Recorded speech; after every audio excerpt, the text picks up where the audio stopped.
Welcome back to the Blurred HQ. It's David, and I know I have a comic book grab a little late this week, but this is the only time I've had to do it, and it's kind of big. And I went to the comic book store twice, and then I got some things in the mail. So bear with me as I go through all these books, which I'm really excited to get. Some of them I'm not going to pick up again, but some of them I will. And the first thing is the Inhuman lithograph that was available this week for free at your local comic book store. The art is by Joe Maduria, and it features Medusa, which Medusa is on there, and I don't know if you can see it. She has her hair is shaped like a fist, if you can see there in that picture there. But pretty cool. Like I said, it was free from your local comic book store, so if you guys swing by there, maybe if you want one, you can grab one for free. But first on the list, we have Batman Eternal #3. I'm enjoying this series. This one kind of featured Stephanie Brown and her father, Clue Master, and also Chester Cobblepot, which is Penguin, as we all know. Good series, developing really good. Like I said, I've really haven't picked up a lot of Batman titles, but this one I'm liking so far. So good, because it's kind of introduced the whole Batman family, and I'm sure when we get into it, it's going to get really, really, really, really good. And then we have Original Sin. Out of everything that I got on New Comic Book Day on Wednesday, this was probably my favorite story. I had never, not that I never, I know who the Watcher is, but didn't really know what was going on with him. Of course, you see it through all some of the Marvel titles where he is a fixture, and then it features a story. The story is mainly about Nova, who's kind of on a search for his dad, and I thought it was kind of neat how he gave the Watcher a gift. And let's see if I can find it for you guys. There's a panel in here that I absolutely loved, and it showed this. And this is actually done, supposedly it was done twice. Because there's a person missing, but it shows everybody in the Marvel Universe. And it said this story is going to shake up the Marvel Universe pretty significantly as this story progresses. But it's a 8-part series, so look for that. And my most favorite cover was the Elektra cover.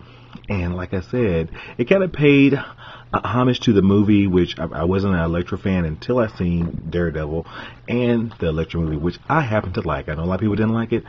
I enjoyed it. I like Jennifer Garner as Elektra, and maybe one of these, well, I doubt it, she'll be back in it. Maybe she can be somebody else. Who knows?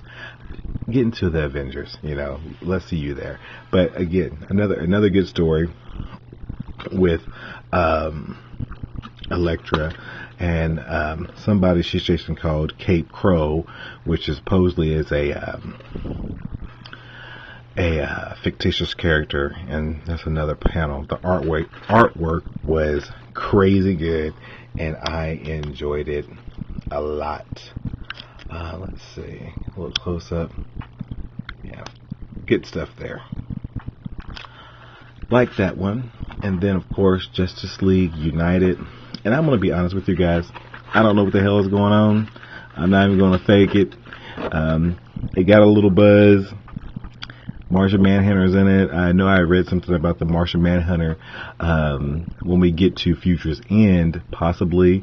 And there's another storyline where he's been plotting world domination all this time. So everything we see him do is part of his grand design.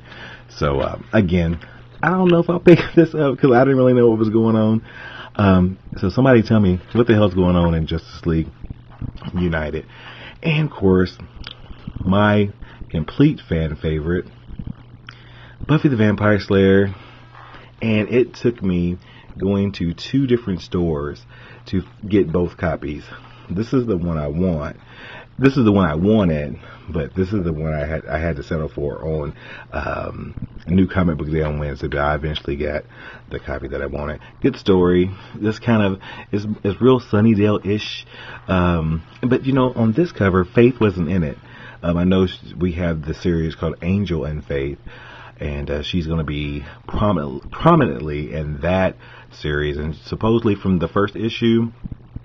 She's joined Kennedy's team, which, you know, Kennedy used to date Willow in the TV show, which I'm a big Buffy fan.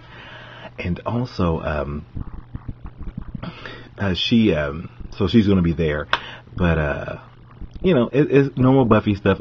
The story wasn't the strongest, the first one, but it was good. And the new rules is about the magic is new. Things are different. And when did Dawn and Xander start dating? Did I miss something? And Xander and Anya's haunting him. You guys tell me. Let me know. I don't know. This, I have walked past. I think I told you guys before.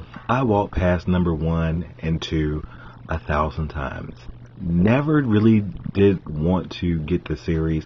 The cover art is crazy. I'm not crazy about the artwork on the inside, but I like the story. I've always liked the She-Hulk, but I never picked her up because this wasn't my thing. She-Hulk wasn't my thing. But, you know, hey, there's time for everything. I'm still hunting for number 1. I can't even find it in a second printing. So I got She-Hulk 2 and She-Hulk 3, which this features Victor Von Doom's son, that she tried to give, what's that called, immunity or something like that, in the United States from him. Flash 30, it got a lot of buzz. Don't know what's going on. They said this story is ready to kick off another big thing in the DC universe, so we'll see how that works out. I've always liked Barry. I like him in the comics. Daredevil. Wasn't going to pick this up either. Grabbed it. It's a good story. I like the artwork. He's in San Francisco now, saving babies with bombs inside of them. It's the Chris Samney cover. I don't know if there was if it was another variant cover, but I think this is the main one. There is a Daredevil 1.5 that I haven't gotten yet, but I'm probably going to pick it up because I like the story. And then today came in the mail the GLAAD Media Award winning Outstanding Comic for 2014 or 2013, Young Avengers. I've been looking at this, thinking about getting it for a while because it does have 2 dating gay characters in the comic, which I thought was interesting. Only thing I'm upset about, the first issue was good. I got this off of eBay. It was sent really poorly. I haven't read them yet, but each subsequent issue is just horrible. Dirt spots. It's just not in good condition, and the person who sold it to me shouldn't have sold it to me. This is really bad there, but I'm going to read the series and I'll tell you guys about that later. And lastly, I got this on Monday in the mail from Peter Simeti, the author of The Cheer, which is a really dark prison story, has some twists and turns from Alterna Comics.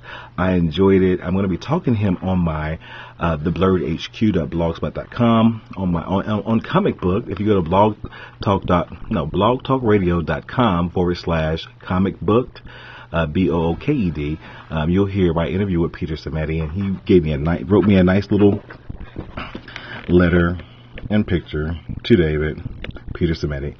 So that's my weekly comic book draw. I almost killed something over here. Thank you guys for listening, and we'll see you next time.